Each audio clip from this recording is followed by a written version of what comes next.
Week 7 is upon us in the NFL, so today we're going to talk about our favorite matchups and our players to watch out for, and also we're going to react to the big trades that happened this week. It finally happened. Davante Adams, moments after they lost to the Bills, the New York Jets pulled the trigger and have landed one of the top wide receivers that actually ended up getting traded after the Raiders saying they might not. I think this is one of the moves where we heard rumors in the offseason and all this stuff. This is probably the only move that actually went through and followed the rumors. Like Ayuk didn't get traded. I mean, it's the biggest trade in season in NFL I've seen in a while. Oh yeah, for sure. But yeah, big news here. Davante Adams reunites with Aaron Rodgers. It's a conditional third-round pick, which will turn into a second if the conditions are met. I just don't know what the conditions are on the top of my head. I think it is a Super Bowl appearance, AFC title game appearance. And yeah, I think that's what it is. And then there might be some other one. I just don't remember. So obviously the Raiders wanted a second. They kind of got it. I guess you could say that. But obviously, listen, the Jets lost to the Bills, which, came down to kicking, weather, whatever you want to say. Red zone struggles, for sure. I don't know if Aaron Rodgers likes Mike Williams anymore as well. That's 2 weeks in a row now. But the question, there was desperation at this point, right? Like, there's nothing else to say. Like, it had literally happened less than 12 hours later. I think Aaron Rodgers said on the McAfee show that he found out midnight that time, which means midnight Eastern, I want to say. And obviously we said this move needed to happen due to chemistry reasons. We're not saying this is the only problem. So my thoughts very quickly, like I said, they're desperate. But at least this needed to happen in a sense for not just chemistry, because the offense actually looked good against the Bills, except for the red zone, like I said. But at the same time, is this the only issue? We don't know, because for whatever reason, the defense went downhill that day, and it was not even James Cook, who was not even playing in that game, which I know you're probably pissed about fantasy, because he would have won. I would actually won, yo. He would have won. That's the reason why I lost. But for me, it's like, okay, yes, it's the right move. Schedule-wise, I looked at the remaining schedule. Outside of the one game with the Bills, almost all the games are winnable. Even this Bills game was winnable. And also, it comes down to Aaron Rodgers' health. Yeah, so biggest thing is, what does Davante Adams answer? He answers their red zone struggles. He opens up the field for Garrett Wilson. Who, by the way, is coming around now. He's getting the connection with Rodgers. Yeah, connection is going, but at the end of the day... And Breece Hall had a good game. The two games you have a connection with, you still lost, so it didn't matter. So you're opening up the field for Garrett Wilson. You're opening up the field for Breece Hall, right? What does Adam not fix? He doesn't fix the blocking, right? He doesn't fix the run defense, the terrible run defense that was showed on Monday Night Football as well. He doesn't fix the penalties, those flags that they gave up. I think it was almost 100 yards of penalties for the Jets. I think both ways too. I think the Bills had that many as well. The refs made it about themselves, to be fair. Yeah, the refs did make it about themselves. They had a competition who wants to throw the flag the most. Exactly. But overall, Adams fixed some problems for this team. Don't get me wrong. He does make this team better. But overall, there's still so many issues with this team. It's like one of those things where they figure out something one week, so aka the Garrett Wilson and Aaron Rodgers connection, but then something else goes downhill. Yeah, right? This week Breece Hall got going, but then the other run game got also going with the Bills. Yeah, their rush defense was terrible. The defense for you, is it just a one-game blip for you? How much? Because we would think that it's the defensive coordinator. He helps Salah. He should be fine. Obviously, I think Luke Wilson on TSN was saying more so. It didn't seem like they were playing for Ulbrich, like they were playing for Salah. But it could be a one-game blip, which is a little concerning because it was with not James Cook as well. Yeah, but you also got to look at it this way. Josh Allen's also a runner. Yeah. As well. So it was tough. The biggest thing, you had to keep Josh Allen in the pocket. Yes. Just hearing Bill Belichick getting frustrated every time on the Manning cast was hilarious. But the biggest thing, big takeaway for a reason why I think it is a blip, because in the second half, they only got 3 points. Yeah. Right? At the end of the day, they fixed up in the second half. I think they should be fine. But the issue here is that, they can't find a way to get everything going. So far, the first week, the defense sucked. Well, first week, everything low-key sucked against San Francisco. But then, you had the Vikings game, right? Defense, after the first drive, played well, but Aaron Rodgers throws 3 interceptions, right? Then you have the Broncos game. Defense plays well. You have no offense. You had this past game. Garrett Wilson got going. Breece Hall got going, but then the defense lets you down. And kicking, yeah. They just can't get everything going at once, and that's their biggest issue. And that's my concern. And Adams doesn't fix all of that. So my concern now is, you mentioned the line. Aaron Rodgers is not 100% at all, clearly. And it's not like he's not at the A. He needs like Tyron Smith needs to play better. We all know that because he struggled that game as well. To me, the good news is with Davante Adams, the offense should be it should be fine. Defensively, I think it's a blip. So I feel like the rest of the way, they should at least contend for the wild card, if not for the division. Yeah, they got better. Yeah. But here's my question to you. I've seen a lot of these memes. Aaron Rodgers, Davante Adams now is going to be the Nets version of Paul Pierce and Kevin Garnett. Do you agree with that? Because I still believe Davante Adams is a top 3 receiver in the league. These guys are still better. They're still better. Yeah. Pierce and Garnett were more washed then. But at the end of the day, they still made the playoffs. Right? Yeah. That's, you got to give them credit. They still made the playoffs. They did it enough to do something. And Adams does make this team better. Adams does make this team not a 2-4 team. Right? Like, he does clearly improve a lot because he's Davante Adams, right? He's one of the best receivers in the game. But speaking of a big receiver, we got Amari Cooper. Yeah. Also getting moved as well. Before we go into that as well, I want to say one last thing with Aaron Rodgers. It's like at the end of the day, the protection for me is gonna be like Davante Adams will help with the run game because he will be a willing blocker as well. So overall, how do you think? Let's just end the Jets talk here. How do you think they will go the rest of the way? Like, do you think there will be a playoff team when we come to week 7? Because at the end of the day, with the Jets, there's still drama just lingering around always. Around just in general, because it's been dysfunctional this season so far.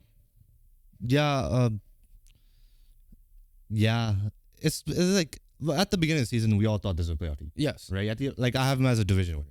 Yeah. So there's no reason for me that to bounce off. This is not a playoff team, even with or without Adams. And obviously with Adams, it's like kind of almost guarantees it for me that like they should be a playoff team in my head.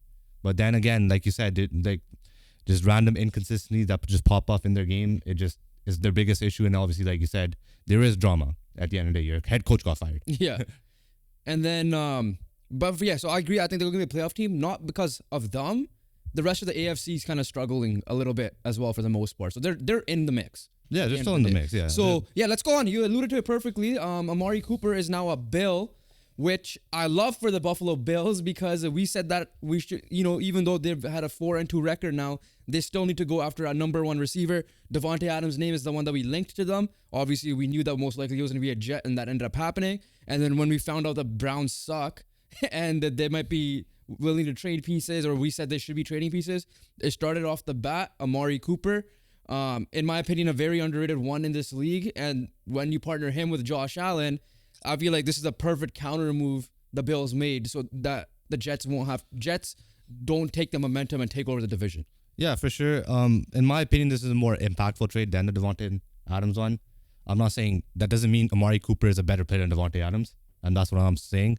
But the Jets just have their own issues, that's all. Like, there's just many issues in the Jets that just show that they're not a good football team overall, whereas the Bills are a better football team in terms of what they displayed so far across the board. Their biggest issue and the reason why they lost their main 2 games, the main reason was the receivers couldn't get open, and Shakir was injured on those games. Josh Allen struggled, and obviously the defense was, and the pressure, right? Like the O-line struggled too. Like we're looking at offensive specifics here, right? Yeah. The defense was always because they're injured and they lost so many pieces. Yeah, right. So that's what we expected. Where when we look at the offense, when we're like, okay, wow, they're cooking. Joe Brady's cooking. But at the end of the day, he had to scheme every single person open. And then people figure out Joe Brady's offense too, right? Yeah, last year Joe Brady was new there. It's not that. The thing is, he has to scheme everyone open. So the focus is how do you get Mac Collins open, and then how do you get Shakir open, and how do you get the Coleman open? How do you get the tight ends open? Right? They don't have a guy that could just get open by himself.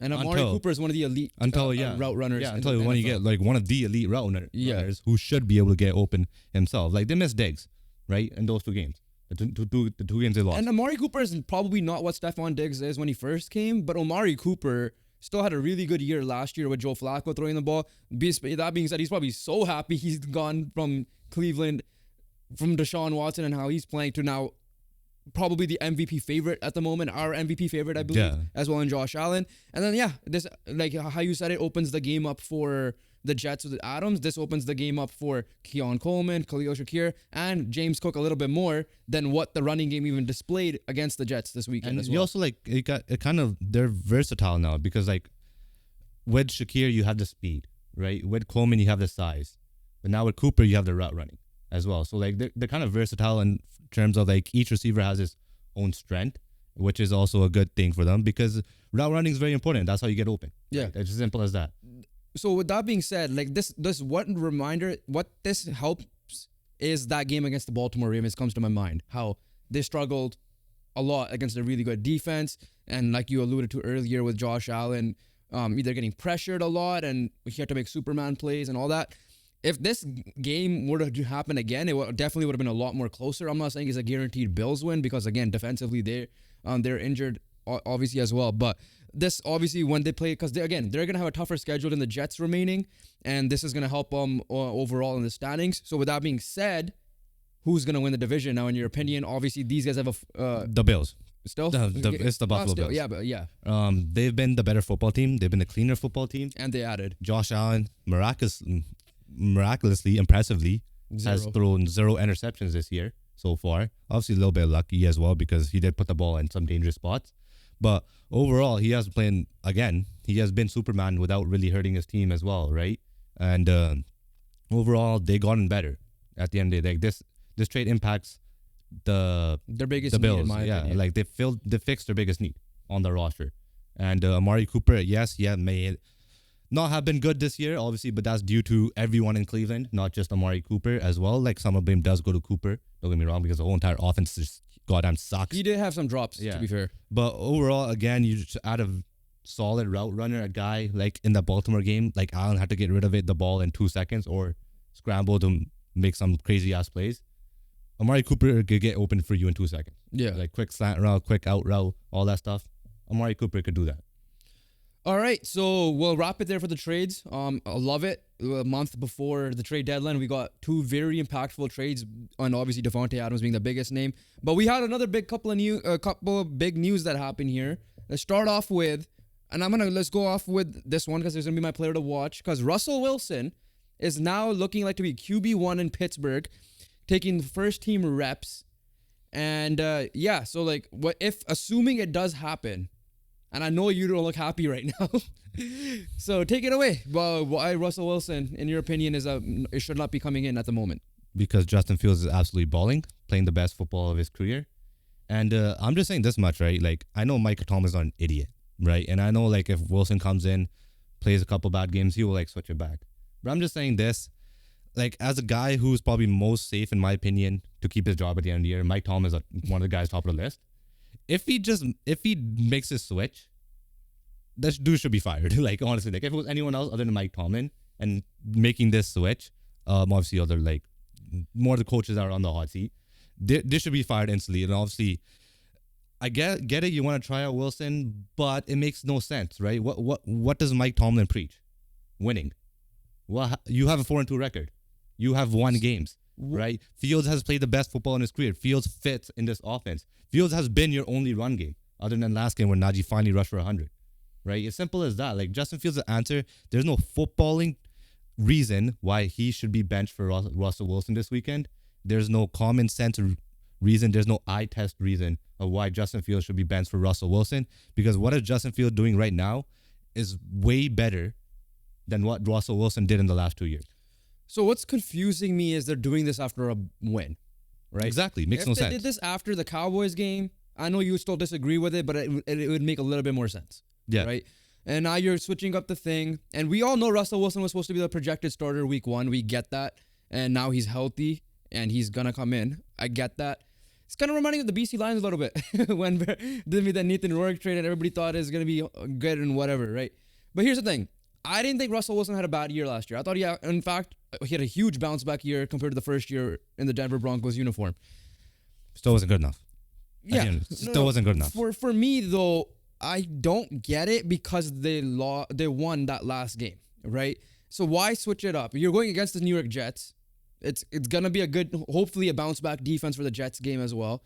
And obviously the only reason why I could think about it is I think I messaged you earlier, which was if Justin Fields plays 51% of the snaps, that 6th-round pick will end up being a 4th-round pick. Who gives a shit? Who gives a goddamn shit, right? You're gonna hurt two things here, right? Wilson comes on first half, right? Starts the Jets game, plays like shit. You're gonna bench him.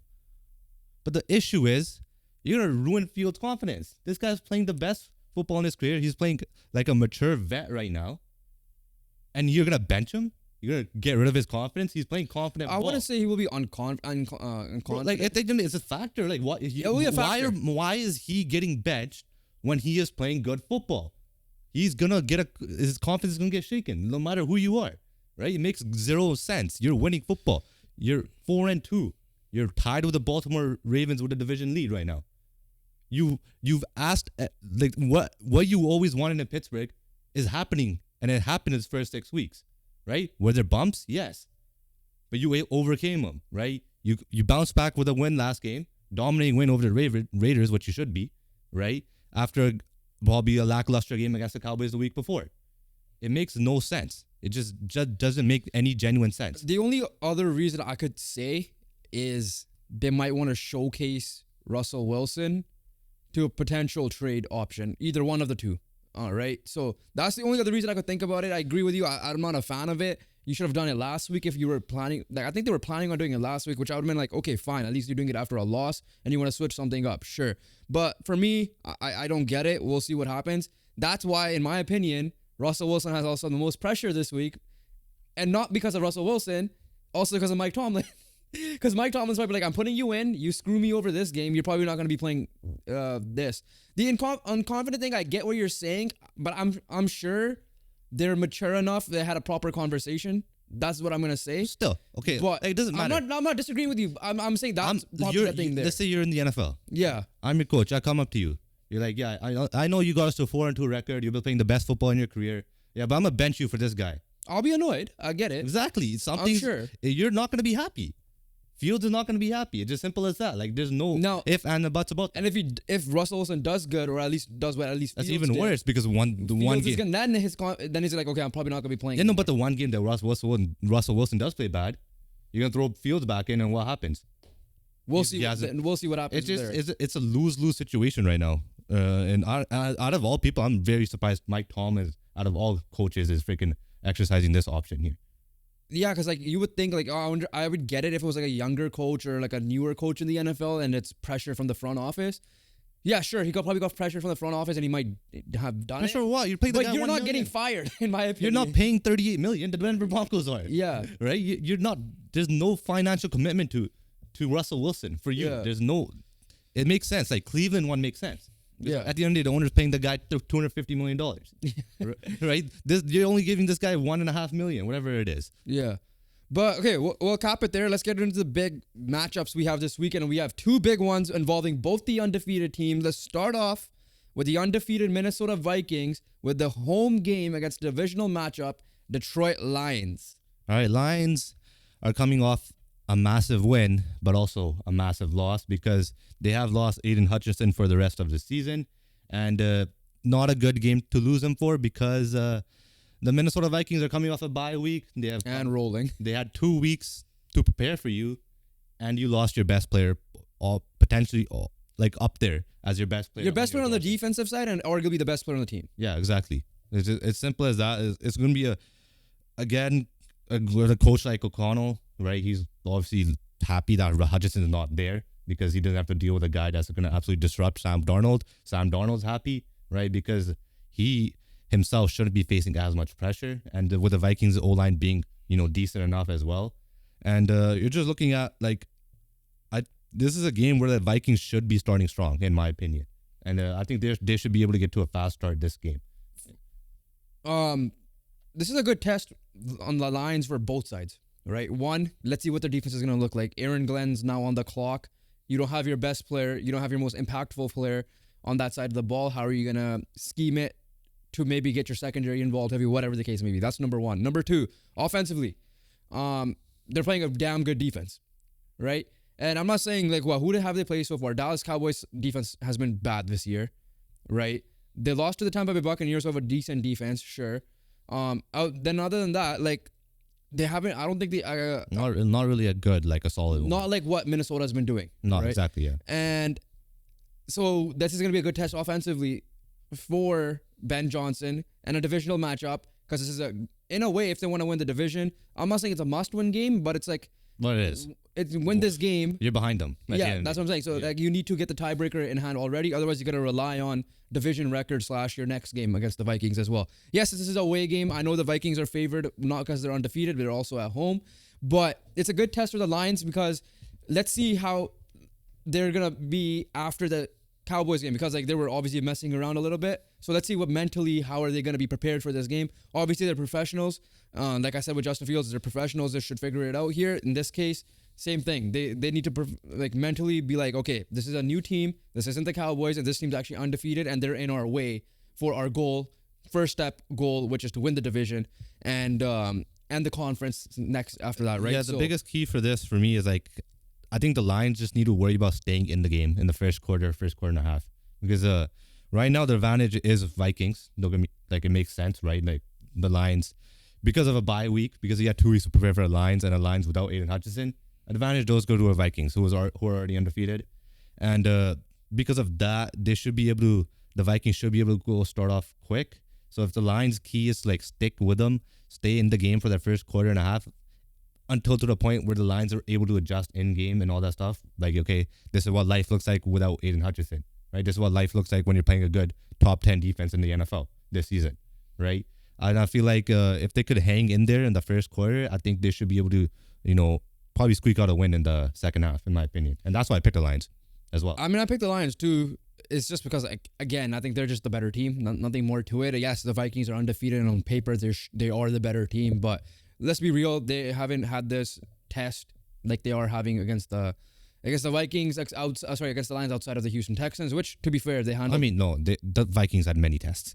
They had many tests. True, but they had the I would Jets, say, they had the Niners, they had the Texans. In hindsight, outside of the Texans, this is clearly the best team, in my opinion, in the NFC right now. Yes, you're right. They passed many tests earlier on. Like there's no, like, they're legit. They are real. And plus, like, the last couple of games, what concerns me about the Vikings is they've been giving up leads, right? Green Bay almost choked that one. The last game, I think, who did they play again? The Jets. They almost choked that one as well. And that was in London. I get it. Now you're home. So we'll see how that goes. Like you, I did go with the Lions. So we'll see how life goes there. But let's move on. Super Bowl rematch. The San Francisco 49ers and then the Kansas City Chiefs coming off a bye week as well.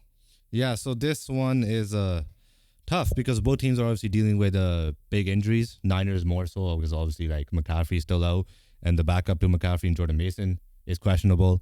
And I think his safety, Fanga, was also out for last game as well. So they're also dealing some injuries on both sides of the balls. The Chiefs, obviously, their biggest loss is obviously Rashee Rice, and they looked absolutely stellar without him, right? In terms of like, driving down the field. Obviously, red zone wise and scoring touchdowns did not work. The Saints defense did hold them a couple of weeks ago to field goals. But overall, like, this Chiefs offense finally clicked this year. Mahomes and Kelsey finally played properly. They did the best game of the season as well. So overall, it should be a good matchup. The bye week did come at the right time exactly, for the Chiefs, so they could prep more creativity stuff or just general plays. Travis Kelce gets going a little bit more. You got Kareem Hunt now, getting back and learning that system once again, even more quickly rather than waiting out a week. Like, to me, and also top of that, the Chiefs defense has been insane, right? Probably the best in the NFL at the moment. The Niners defense could perform better. Obviously they have their ups and downs this season with it as well. Niners, good news, like, again, offensively, they need to figure out a way to get Brandon and Ayuk going consistently. The run game is gonna be struggling a little bit, especially if no, it doesn't struggle. Huh? It still doesn't struggle. That's the funny part. I know, but like McCaffrey out, no, Jordan Mason comes in, right? Jordan Mason goes out. Then you have Guerrero rushing for the game, clutching 76-yard touchdown. Again, that's 76-yard rush. That's against the Seattle Seahawks. Right, it's been happening all season. No, I know, but like this past game is without Jordan Mason. You're the one who hypes up the Chiefs' deep run defense. Yeah. So this is my point. Like, this is the game they're gonna struggle if they're on their fourth and fifth stringer. Elijah Mitchell's their backup, right? And Mason is a third. He's the third guy. So run game wise, I'm I'm interested to see how that goes. But then that puts a lot of pressure on can Shanahan maybe put Debo as that wide back like he tried. Oh, he did try last game too. Yeah, like he's gonna get creative with that. Ayuk's gonna get going. Right, Kittle has been playing well this year. He has. Ayuk, outside of like one and a half game, has not. Yeah, he only had one good game. Good. So that's where I'm looking. But however, I'm leaning to the Chiefs still. Just because everything screams to me Chiefs. They're still like there. Everything screams Chiefs to me. Like again, they have the edge defensively. They have the edge health wise. They have obviously the better quarterback. They have, at the end of the day, I know he hasn't been good. They still have the best weapon, right, in Travis Kelce, compared to both teams.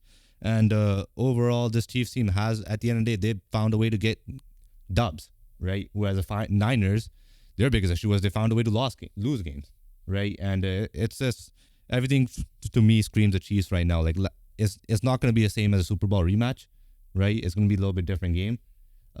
I could see the Chiefs dominate and actually like destroy them. But also I could see a close game as well. I just don't see the Niners like absolutely dominating the Chiefs here. Yeah.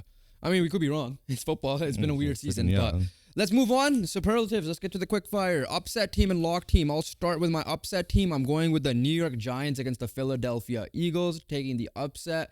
Not saying that I'll pick the Giants to win this game, but this is the reason why the Eagles have not been looking good at all season long, and Nick Sirianni is too busy fighting the fans rather than fixing his football team. Yeah, like honestly, like I feel like if anyone's doing an upset, this is probably the one to go for, just because obviously, like you said, they are the Eagles, and Sirianni's fighting his own fans, the Browns fans, and then freaking bringing his kids to the press conference so he could start lying and saying that I wasn't really doing that, I was just excited, blah blah blah. But for me, I went with the Vegas Raiders. They got rid of Davante Adams. They're playing the Rams. Don't get me wrong, it's not like the Rams have been the best team as well, but like the Raiders suck more so than the Rams do. You're just begging on the defense. Yeah. And overall, like, let's see, Brock Bowers been playing pretty well so far in his rookie year. And obviously now he's going to be more involved. He's going to be the main number one target there. Offensively, yeah, they're still in shambles, right? They still don't have a proper quarterback, right? And now you lost your best weapon. And defensively, again, it just like, it's been on and off for them defensively. But like, if you cook this game, the Rams don't have their best pass catchers still, and Cooper Kupp and Puka. Their O-lines are again beaten up, which means Max Crosby should be able to feast. And because of that, like they should be able to dominate this game defensively, in my opinion. All right. Lock team. And this was a tough week for me because I know you took the obvious one, which is I'll let you go with it. Commanders over the Panthers. There's very self-explanatory. The Commanders and Daniels did look pretty good against the Ravens team, who's a Super Bowl contending team. So their biggest test, they still came away with, they may not have gone the win, but they still came away with something that you could learn from. And one thing that we learned is that, like, they belong. And Daniels belongs. And what a best way to get back on the win track when you have the Panthers next week. Yeah. I went with the Buffalo Bills over the Tennessee Titans. I was like, listen, the Tennessee team defense is still good. Don't get me wrong, but their offense is atrocious. And now the Bills added Amari Cooper. That just propels them even more. Yes, it might take him a while to learn the whole playbook, but like you said, he's an elite route runner. He knows the basic routes. Then call that, he'll get open. He'll make the plays. Josh Allen coming off a big win again, going on his MVP trajectory. If I were to make a prediction, this could be his first game of throwing a pick, though, because that Tennessee defense is pretty good. I think Tennessee only has one pick, which was Joe Flacco last game. Yeah. Okay, so listen, momentum. We'll see. Yeah, but no, that like, I talked about it on the last episode where we recapped week 6, which by the way you guys could check out about my thoughts about Will Levis. Yes, the Bills' defense is decimated. There should be enough to handle this, to be honest with you. Players to watch out for. I'm going to go first with offense. Justin Jefferson, right? Lions defense, again, facing a massive injury. And let's see how the Vikings acclimate their best weapon. Darnold should have more time in the pocket, and that will just only benefit Jefferson even more. So I went with Russell Wilson. Obviously, we talked about it earlier, but just because we talked about it, I went with also who's most likely making a season debut, and your fantasy debut probably, Nick Chubb. I might just bench him just because it might take him a week. So my question to you is, how much will this help the Browns? Can they turn their season around now with Chubb coming in? I mean, he's the last resort. If he can't fix it, then yeah, this shit's gotta change. How much do you believe though? Keep in mind, Deshaun Watson's still back there. I believe Chubb will have a decent game. Obviously, you're not expecting much because he has missed a year of football. But overall, I think Chubb will have a decent game, but I don't think it's going to resolve to anything. At the end of the day, like it's more than a run game to win. At the end of the day, But like how like do you think the Cleveland Browns can be a play get themselves in the mix to be a wild card? No, It's done? Okay. they suck. All right. Not even Chubb could fix them. Defensively, I actually went with 2-1. Jalen Jones, who's been the Colts' best corner this year, one due to injuries, but two holding his own. But he's gonna have a tough assignment with Tyreek Hill, and I get it. His quarterback is gonna be Tyler Huntley, so I get that. But at the end of the day, he's still a speed demon. Again, Gus still needs to be fired, so I don't know what his scheme is gonna be. We already know what his scheme is gonna be this game, but we need to know, can he just like he loves the whole bend don't break thing, and he needs to figure that out with Tyreek Hill. But other guy I put down is Will Anderson, coming off a Player of the Week he's going against the Green Bay Packers, which is going to be a tough game because Jordan Love is looking good, right? Jordan Love showed last year, game by game, he gets better, and he's doing the exact same thing this year. So I want to see how Will Anderson does against Jordan Love. My player is going to come from the Monday Night Football game. Well, one of the Monday Night Football games because there's two. Again, we could have easily talked about this game as well, one of our main matchups in the Ravens and Bucks. But like right now, the Ravens are rolling with Derrick Henry and Lamar Jackson. That run game is rolling. And they're going up against one of the best nose tackles in the game in Vita Vea. And I'm excited to see that matchup. Can he stuff Derrick Henry inside? If the Ravens, look to do more outside runs and get out to the sidelines and push the ball down there with their legs. But overall, it's gonna be a fun matchup here. It's gonna be like, beast versus beast in the middle, right? Obviously, Derrick Henry's built like a linebacker, and we already know how big Vita Vea is. Yeah, no, I expect that game to be a lot. The game plan to be a lot more screen pass or like jet sweeps or just like avoid the D tackle area. Essentially, that's not you can't not like you could not every play, but I'm saying like they're gonna. You have Derrick Henry. You have the best guy. Yeah, to run in between the tackles. Definitely gonna mix it up though, because like Vita Vea is such a tank. Yeah, exactly. Like Vita Vea will blow up something. Expect both. Yeah, expect Derrick Henry to explode through the middle, but also expect Vita Vea to stuff him. It's like two trucks crashing. Exactly. But that's it for week 7. Has been a fun week to cover because we got 2 massive trades to start off, and I'm so happy we're getting the drama in with the trades, and hopefully we expect more trades to come as the trade deadline approaches in about a month's time. Make sure you guys comment your thoughts down below, like and subscribe. Hit the post notification bell because we're dropping now NBA content coming to you guys this weekend. Other than that, we'll catch you guys on the next one. Peace.